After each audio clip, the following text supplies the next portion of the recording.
प्यारे बच्चों, मैंने आपके साथ लास्ट टर्न पे डिस्कस किया था क्लास सेवेंथ का चैप्टर। क्लास सेवेंथ का क्लास सेवेंथ का चैप्टर था कॉन्ग्रुएंस ऑफ ट्रायंगल्स। इसका मैंने 12.1 और 12.2 एक्सरसाइज आईसीएससी अंडरस्टैंडिंग मैथमेटिक्स से डिस्कशन किया था। तो 12.2 के अभी हम लोग दो क्वेश्चंस और डिस्कस करेंगे। लगभग सारे ही हम लोग ने क्वेश्चंस कर लिए थे। अभी हम लोग दो तीन क्वेश्चंस और डिस्कस करेंगे जो बेस्ड होंगे बेसिकली आरएचएस कॉन्ग्रुएंसी पे।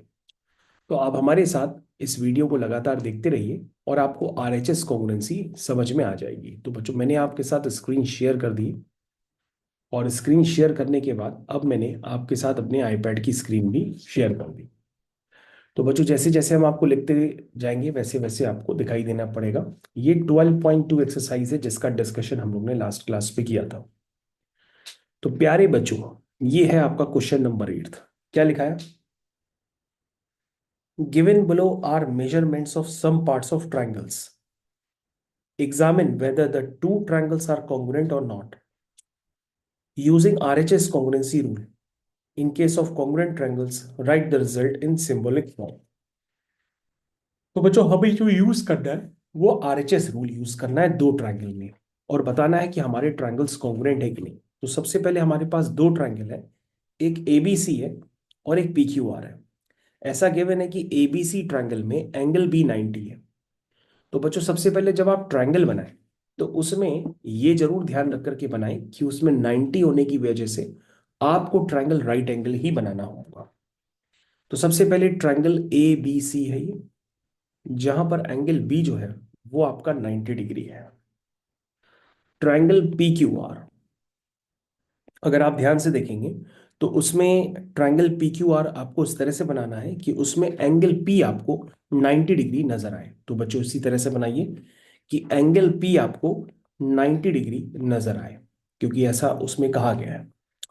तो बच्चों, हमारे पास दोनों तरह के ट्रायंगल क्रिएट हो गए, पी क्यू आर और एबीसी। एबीसी ट्रायंगल में एंगल बी 90 है, एसी जो है 8 सेंटीमीटर है, ठीक, और ए बी जो है वो 3 सेंटीमीटर है।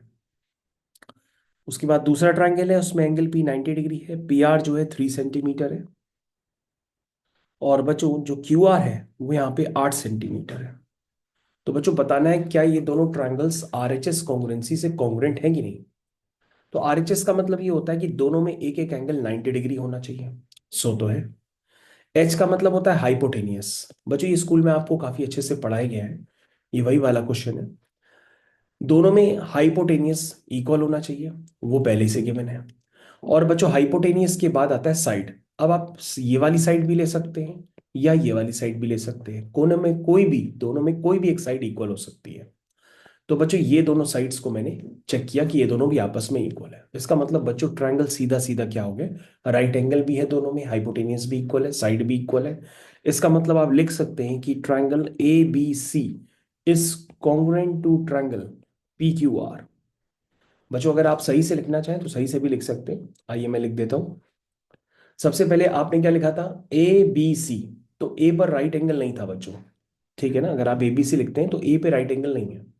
तो बच्चों, यहां पे भी जब आप ट्रायंगल लिखेंगे तो ए पर अगर राइट एंगल ट्रायंगल नहीं है तो वहां पे भी राइट एंगल ट्रायंगल नहीं होना चाहिए। ए बी सी में बी पर राइट एंगल ट्रायंगल, तो यहाँ पे कौन सा ट्रायंगल बनेंगे, आर पी क्यू। तो बच्चों, एबीसी का कॉन्ग्रुएंस जो कॉरस्पॉन्डिंग ट्रायंगल होगा वो कौन सा होगा, आर पी क्यू। समझ गए ना कॉन्ग्रु। लास्ट क्लास के जो लेक्चर्स थे उसी के अकॉर्डिंग आपको काम करना है। अगर आपने अभी पहली बार ज्वाइन किया है तो आप लास्ट क्लास के लेक्चर्स जरूर देख लीजिए, इससे पहले दो लेक्चर्स हो चुके हैं। तो बच्चों, ये आरएचएस कॉन्ग्रुएंसी हो गई आपकी। फर्स्ट पार्ट हमारा कंप्लीट हो गया है। सेकेंड पार्ट, सेकेंड पार्ट में बच्चों हमारे पास फिर से दो ट्रायंगल है और दोनों में एक एंगल 90 डिग्री फिर से गिवन है। तो बच्चों, हम क्या करते हैं, हम अपने दोनों ट्रायंगल बनाते हैं।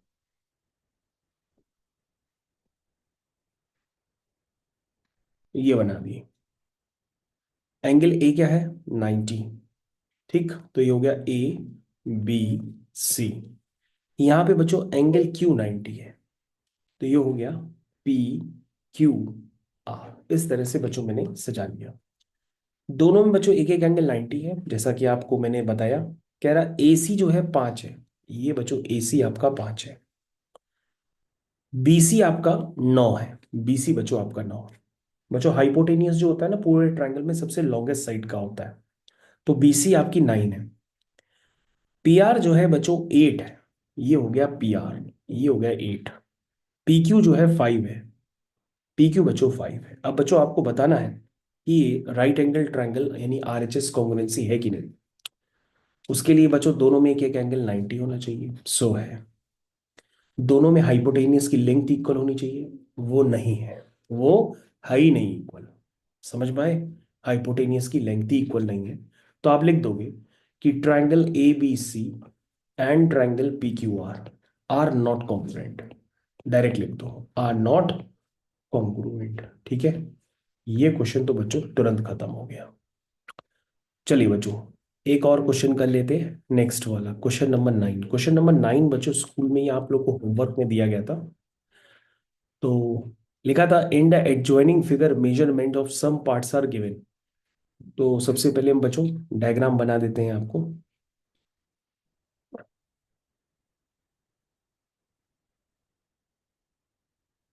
ये देखो बच्चों हमने आपको डायग्राम बना दिया।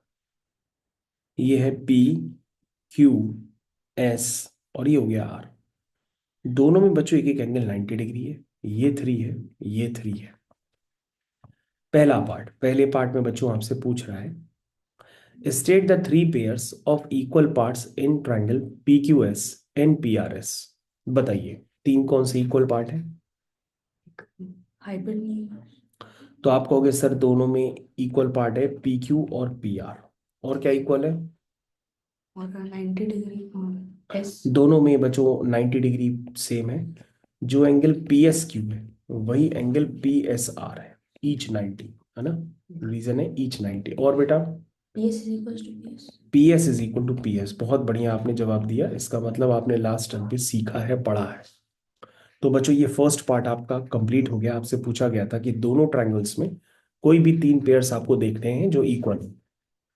उसके बाद पूछ रहा क्या ट्रायंगल PQS और PRS कॉन्ग्रुएंट है। चेक कर लेते हैं। पूछ रहा है क्या ट्रायंगल PQS और PRS क्या ये दोनों कॉन्ग्रुएंट है। यस। क्योंकि यस सर ये दोनों ट्रायंगल कॉन्ग्रुएंट है, क्योंकि सर दोनों में एक एक एंगल 90 डिग्री था, दोनों के हाइपोटेनियस इक्वल है और दोनों की साइड भी इक्वल है, क्योंकि साइड दोनों में कॉमन थी, वो इक्वल हो गई। तो तुम कहोगे कि ट्रायंगल जो PQS है वो कॉन्ग्रुएंट है PRS की। रीजन लिखोगे RHS कॉन्ग्रुएंसी। क्या रीजन लिखोगे, आर RHS कॉन्ग्रुएंसी से हमारे ये दोनों ट्रायंगल कॉन्ग्रुएंट प्रूफ हो चुके हैं। ठीक है ना। थर्ड पार्ट कह रहा is S mid point of QR। Yes, क्योंकि बच्चों अगर दो ट्रायंगल्स कॉन्ग्रुएंट हो जाते हैं तो फिर दोनों ट्रायंगल्स की सारी साइड्स सारे एंगल्स इक्वल हो जाते हैं। मतलब ये वाला एंगल इसके इक्वल हो जाता है, ये वाली साइड इसके इक्वल हो जाती है, ये वाला एंगल इसके इक्वल हो जाता है। तो बच्चों अगर ये वाली साइड इसके इक्वल हो गई तो दैट मीन्स एस क्या बन गया, मिड पॉइंट बन गया, है ना। तो आप कह सकते हो कि जो QS है वो SR के बराबर। रीजन क्या है, CPCT। CPCT का मतलब congruent part of congruent triangles, यानी equal part of equal triangles. उसके बाद लिख सकते हो hence S is midpoint of QR। तो बच्चों ये वाला पार्ट भी आपका मैंने कंप्लीट कर दिया सफलतापूर्वक। तो बच्चों मेरे ख्याल से आप लोग को मैंने ज्यादातर क्वेश्चन इस एक्सरसाइज से करा दिए हैं। ठीक है बेटा, और कोई क्वेश्चन। ये लो। तो बच्चों इस लेक्चर को मैं यहीं पर समाप्त करता हूँ, फिर मैं आपके साथ दूसरा लेक्चर अभी कंटिन्यू करूंगा।